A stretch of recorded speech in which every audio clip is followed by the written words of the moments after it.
ازيكم عاملين ايه؟ هعمل معاكم النهارده صينيه فراخ بالبطاطس في الفرن حلوه قوي، وهشوي كده وشها تحت الشوايه في الفرن، هتعجبكم قوي وتتبيلتها حلوه جدا جدا جدا.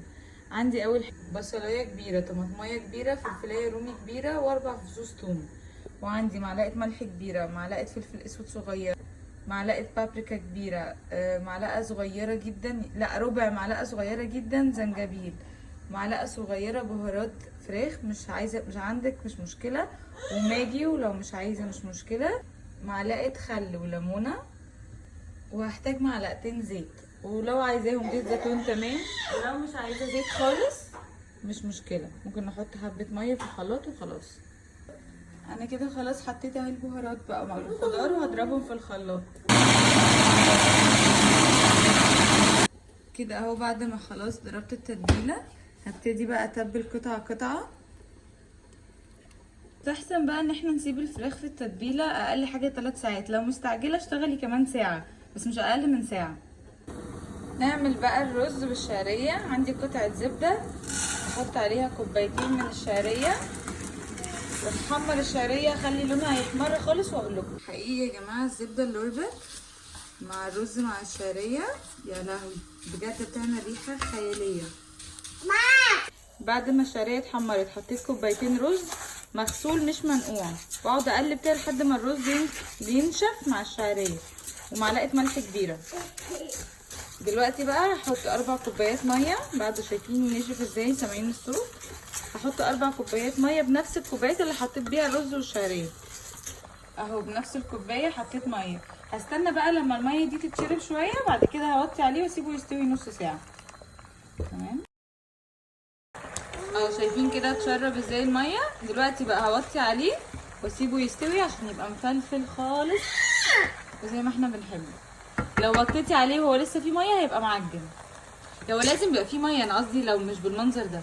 بقى ما الفراخ اللي اتبلت خلاص كده، هقطع بطاطس، ما قطعتهاش من الاول عشان ما تسودش، وعندي 5 طماطميات عملتهم في الخلاط ضربتهم جامد كده ناعم خالص، ما زودتش عليهم ميه ولا خدت الحبه الباقيين بميه. تمام، واحط بقى كل دول مع بعض في صينيه. وعامله البصل ده ترانشات كده، وحاطه فصين توم صحاح. حطيت اهو في البطاطس والبصل واللي هو الاتنين توم صحاح دول في ملح وفلفل اسود معلقه صغيره ومعلقه صغيره، وقلبتهم، وهنزل بقى الفراخ فوقيهم والتتبيله. انا حطيت الفراخ تاخد صدمه بس عشان تدي لون حلو من قدام، مش عايزين تعملوا الخطوه دي مش مشكله عادي. هنزل هنا الطماطم اللي انا كنت ضرباها في الخلاط،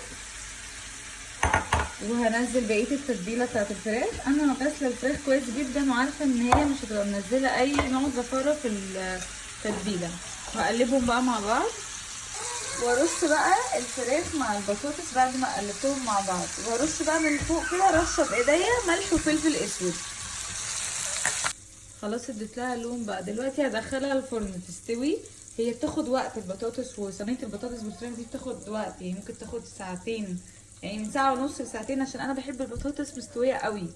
لو اللي هي السوا العادي بيبقى نص ساعه، ساعه الا ربع، بس عشان نضمن ان الفراخ والبطاطس الاتنين استووا بنسيبهم على درجه حراره 200 ونتابعهم بقى لحد ما يستوي. يعني انا هقول لكم الصينيه دي خدت وقت قد ايه بالظبط بعد ما ادخلها دلوقتي.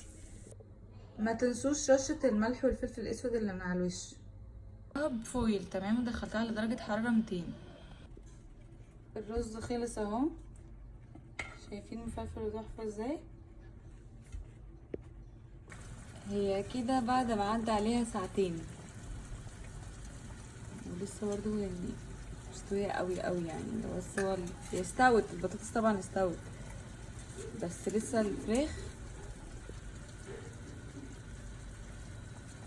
هسيبها كمان شوية. خلاص هي كده استوت، هشغل عليها الشواية بقى اهي كده. بعد ما خرجت ريحتها كارثة، انتوا مش متخيلين بقى بجد. جربوها وهتعجبكم جدا. عملت معاها رز بالشعريه ووريتكم هو سهل ازاي، من الاكلات اللي بحبها جدا، ويا سلام بقى لو عليها فلفل حامي بتبقى كارثه تانية خالص. يلا جربوها قولولي رايكم ايه. باي باي.